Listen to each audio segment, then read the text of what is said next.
ओम नमो नारायणाय। मैं गुरु जी के चरणों में पहले तो प्रणाम करना चाहता हूँ, सिद्धांत प्रणाम चाहता हूँ। बहुत दिनों के बाद गुरु जी का दर्शन हुआ। गुरु जी भले हमको नहीं जानते हो, लेकिन बाल्यकाल अवस्था में मैंने गुरु जी से आपसे गुरु जी शिक्षा भी लिया हूँ, यहाँ अध्ययन भी किया हूँ। और आज मेरे मन में गुरु जी को बहुत बड़ा जिज्ञासा है और बड़े मन को मेरे एक तरह से उद्विग्ना कर रहा है। जो अनादिकाल से हम लोग जिस हनुमान चालीसा के बारे में हमारे पूर्वजों ने भी कई विगत वर्षों से इस पर चला आ रहा है हनुमान चालीसा। आज जो है कुछ दिनों से हम देख रहे हैं कि टीवी पर, फेसबुक पर इत्यादि पर उसके विषय में कुछ अशुद्धियाँ इत्यादि उसमें कहा जा रहा है। तो मैं इस विषय पर 2-4 दिन से बड़ा मैं शंका में पड़ा था कि क्या अभी तक जो हम लोग हनुमान चालीसा का वाचन कर रहे थे, क्या अभी तक गलत कर रहे थे, क्या सही कर रहे थे। लेकिन इसके विषय में कहाँ पर जाकर इसका शंका समाधान करूं, इस विषय में हमें 4-5 दिन मुझे लग गया कि कहाँ पर इसका समाधान मिलेगा। तब मुझे याद आया कि जब मैं बाल्यकाल अवस्था में गुरु जी के पास जा करके अध्ययन किया हूँ, शिक्षा लिया हूँ, तो क्यों ना मैं अयोध्या जी में ही दुर्वासा आश्रम जहाँ हमारे पूज्य गुरुदेव रहते हैं, जो इस समय निःशुल्क गुरुकुल महाविद्यालय के व्याकरण विभागाध्यक्ष के पद पर भी स्थापित है। जो एक बहुत बड़ा पद होता है, उस पर सभी नहीं बैठ सकते हैं। ये सरकार के द्वारा मनोनीत जब किया जाता है तभी उस पर पद व्यक्ति बैठता है। तो निश्चित इससे और भी हम पुष्ट हो जाते हैं कि जब इतना मनोनीत पद पर गुरु जी हमारे विराजमान है, तो इस समय हमारे गुरुजी इस शंका का समाधान कर सकते हैं और बढ़िया सटीक जवाब हमें शायद कोई न दे सके, ऐसा मेरे मन में ख्याल आया। तो मैं इसी विषय को लेकर गुरुजी आपके पास आया हुआ हूँ कि जो हनुमान चालीसा विगत वर्षों से हम लोग इसका पाठ करते आ रहे हैं, हमारे बाबा सब लोग किए, हम लोग भी किए हैं और इससे अपने को बहुत बड़ा लाभ भी मिला है। लेकिन आज कुछ दिनों से पूज्य श्री तुलसी पीठाधीश्वर जी, तो हम लोग एक बहुत ही श्रेष्ठ तत्पर अपना वैष्णव समाज के महात्मा है, लेकिन जब उनके द्वारा हम लोगों ने कुछ अशुद्धियाँ उसमें बताए गए, उन्होंने बताया कुछ ये अशुद्धि तो थोड़ा मन में एक अपने उद्विग्ना हुआ गुरु जी क्या सत्य। चलिए, और अनपढ़ गंवार लोग कहे तो ठीक है, कोई बात नहीं। इससे स्वामी प्रसाद मौर्य ने अथवा बिहार के शिक्षा मंत्री ने ये अपने कुर्सी के लालच में ये लोग उल्टा सीधा बातें बोल देते थे। इन लोगों के में कोई बात को हम लोगों को कोई टिप्पणी नहीं करना है, ये तो अपने केवल कुर्सी के लिए। लेकिन ऐसे एक योग्य व्यक्ति जब कहते हैं, थोड़ा सा उसको विचार कर रहे हैं और मन में एक शक हो जाता है। इसी विषय को जानने के लिए गुरु जी की जो पूज्य श्री महाराज रामभद्राचार्य जी ने कहे हैं, वो कहाँ तक सत्य है और क्या असत्य है, इसी विषय में गुरु जी अगर आप कृपा करके हम थोड़ा सा हम लोग को जानकारी दें, ताकि हम लोग को मन को शांति मिले और आगे हम लोग इसी तरह से सनातन धर्म का भी प्रचार करते रहे और इसके पार से हम लोग लाभ लेते रहें। वाणी विनायकाभ्याम नमः। ये बहुत ही समसामयिक प्रश्न है, क्योंकि जो ये तुलसी पीठाधीश्वर हैं, इनका ये बहुत पहले से चल रहा है। ये तो वेद के मंत्रों को बदल रहे थे, मानस को बदला ही, और भले ही मान्य नहीं हुई लेकिन बदला उन्होंने। और इस समय हनुमान चालीसा को बदल रहे हैं। उन्होंने कहा शांति के स्थान में क्रांति होना चाहिए। तो शांति का अर्थ ही क्रांति के बाद शांति आती है। अगर अर्थ करना चाहो तो उसी शांति शब्द का अर्थ क्रांति ला सकते हैं। शब्दानाम अनेकार्थ, धातु नाम अनेकार्थ, अनेक अर्थ लाया जा सकते, लेकिन बदल दिया जाए तो ये उनकी प्रथा पुरानी है। उन्होंने वाल्मीकि रामायण की सुंदर जो है उत्तरकांड को प्रचित बता दिया। ये कहा देवी भागवत ही नहीं, भागवत के कई श्लोकों को प्रचित कर दिया। वो सब प्रचित वाले, वो प्रक्षिप्त ही उनका उद्देश्य है और वो अपने को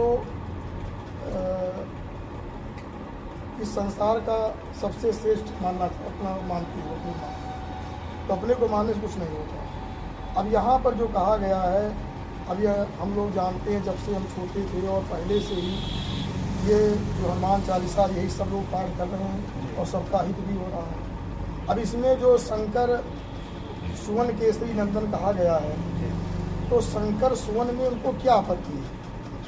जैसे वेद में ये कहा गया है कि वेद में बताया गया है कि रुद्रस्य वै श्रीनवः, मरुत जो मरुत गण है, मरुतों को, मरुत गणों को कहा गया है कि ये रुद्र के पुत्र, भगवान शंकर जी के पुत्र हैं। क्योंकि जब इंद्र ने वज्र का प्रहार किया, 7 खंड किए, और 7 के बाद फिर एक के 7 खंड किए, तो रुद्र उनमें प्रवेश कर गए।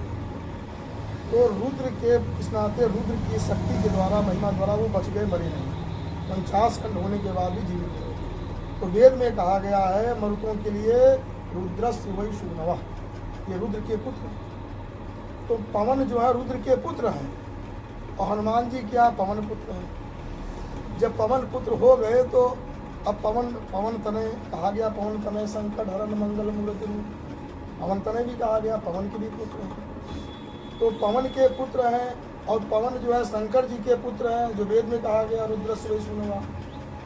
इस प्रकार से ये तो एक प्रकार से पौत्र हो गए। देखा जाए तो पौत्र को भी पुत्र कहा जाता है, हमारे शास्त्रों में है पुत्र, पौत्र को भी पुत्र कहा जाता है। तो पुत्र हो जाने पर क्या समस्या होगी? केवल दुर्बुद्धि। अच्छे कार्यों में अपने मन को लगाना चाहिए व्यक्ति को। जगत गुरु पद पर जो प्रतिष्ठित हो, उसको जो है जनता के भ्रम को हटाना चाहिए। और ये महापुरुष ऐसे हैं, जनता में भ्रम पैदा करना इसी बात को लेकर भाई, जनता में भ्रम पैदा कर रहे हो। जो पूरा विश्व जो है इसी हनुमान चालीसा चल रहा है, गीता प्रेस भी उसी हनुमान चालीसा को छाप रहा है, पूरा विश्व हनुमान चालीसा को पढ़ रहा है। अब एक भ्रम पैदा किया कि ये भ्रम पढ़ने क्या, लोग धर्म से भ्रष्ट हो। हम तो भाई संदेह में पड़ जाते हैं कि ये धर्माचार्य है या धर्माचार्य है। भाई धर्माचार्य का मतलब है जो भ्रम को दूर करे, और जो भ्रम को डाल दे, भ्रम में हर जगह भ्रम में डाल दो, हर कथाएं को गलत कर दो। तो इस प्रकार से तो इनका खंडन करना कार्य है। तो मैं बताना चाहता हूँ कि जब वो और पवन तनय भी हो गए, तो पवन तनय जब पवन के पुत्र हैं, तो शंकर जी के पुत्र होने में क्या, भगवान शंकर जी के पुत्र होने में क्या आपत्ति है? क्या इनको इससे परेशानी हो रही है? तो इसलिए जो है, और इस पर भी विचार करना चाहिए कि अब केसरी नंदन भी हैं, इस पर विचार व्यक्त करना चाहिए उनको कि कैसे केसरी नंदन भी कहा गया, और इनको जो है पवन पुत्र भी कहा गया, और शंकर सुवन भी कहा गया, शंकर जी के पुत्र हैं। तो इसमें कोई आपत्ति नहीं है, क्योंकि ये हम पहले बता ही चुके, शंकर जी के जो है पुत्र माने गए हैं ये पवन। और पवन जो है प्रत्येक व्यक्ति के शरीर में त्वचा में व्याप्त है। तो इस नाते पवन ने अपनी शक्ति, संयोग तो हुआ जो केसरी का, केसरी और अंजना के द्वारा हनुमान जी की उत्पत्ति हुई, लेकिन उसमें शक्ति जो थी वो वायु देवता की हो गई, वायुपुत्र हो गए। तो इस प्रकार से इसमें पुत्र कहने पर कोई आपत्ति नहीं, जो यथार्थ है उसको वही पढ़ना चाहिए, शंकर सुवन केसरी नंदन।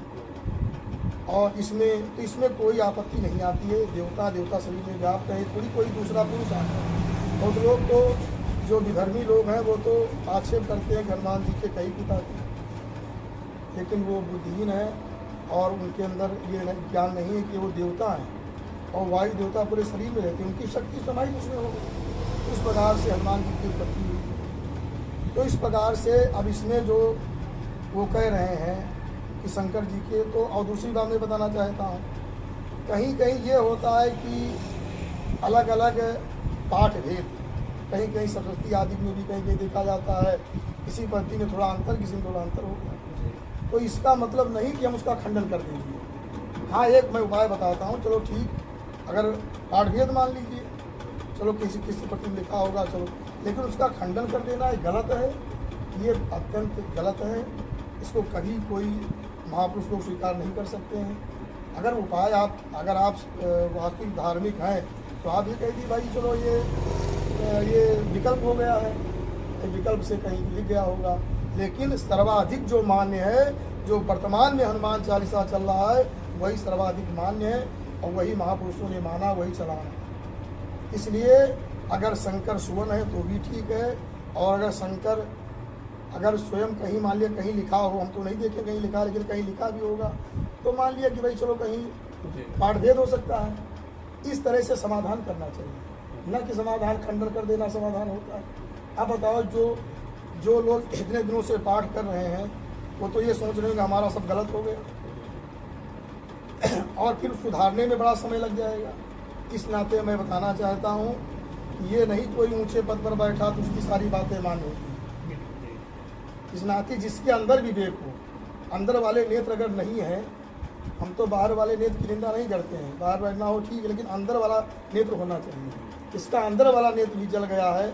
अगर अंदर वाला नेत्र होता तो व्यक्ति जो है वो वाल्मीकि रामायण खंडन नहीं करता, पूरे उत्तरकांड का खंडन कर दिया।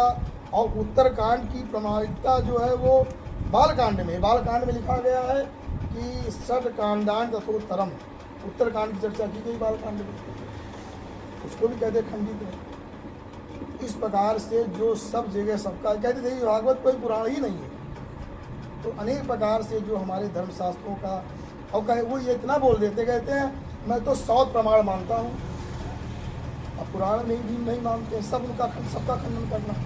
ऐसे व्यक्तियों की बात तो नहीं मानना चाहिए, सर्वथा त्याज्य है, सुनना ही अपराध है। भाई ऐसे लोग बात क्या सुनोगे जो हमारे सारे धर्म ग्रंथों खंडन कर कहते हैं हम 100 प्रमाण मानते हैं, हम पुराण आदि। अरे 100 का विस्तार है, वेद का ही विस्तार, इतिहास पुराण का है, समुपब्रह्महेत लिखा है, इतिहास पुराणाभ्याम वेदम वेदा क्या है समुपब्रह्महेत, तो वेद का ही विस्तार है, सारे वेद पुराण जो भी हैं, अब उनका सबका खंडन कर रहे हो। तो इससे हमारे विचार से ये जो पाठ चल रहा है और उस पाठ को व्यक्ति को करना चाहिए, और जिन्हें जो पाठ भेद कर रहे हो करें, हमारा उससे कोई वो नहीं है, लेकिन इसमें इसका खंडन करना एक घोर अपराध है। और इस प्रकार से जो हम लोग पाठ कर रहे हैं उसे हम लोगों को करना चाहिए और ऐसे लोगों की बातों को ज़्यादा महत्व नहीं देना चाहिए।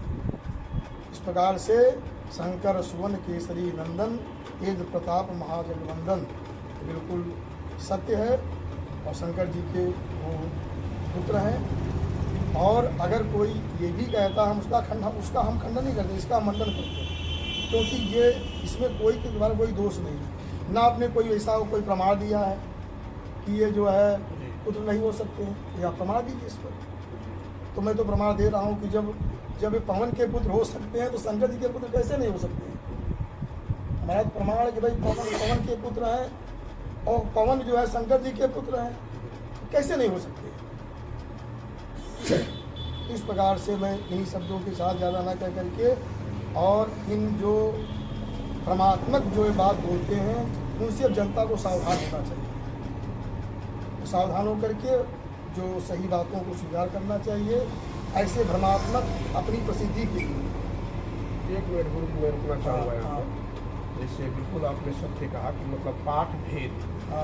अभी मैं थोड़े दिन पहले हम लोग पूरे छोटे अभी वैज्ञानिक नहीं है, लेकिन जब इत्यादि में हम लोग जाया करते हैं, अभी एक अम्बाला में एक लक्ष्य चंडी जगह हुआ था, तो हम लोग दुर्गा सप्तशती का वहाँ पाठ करना था।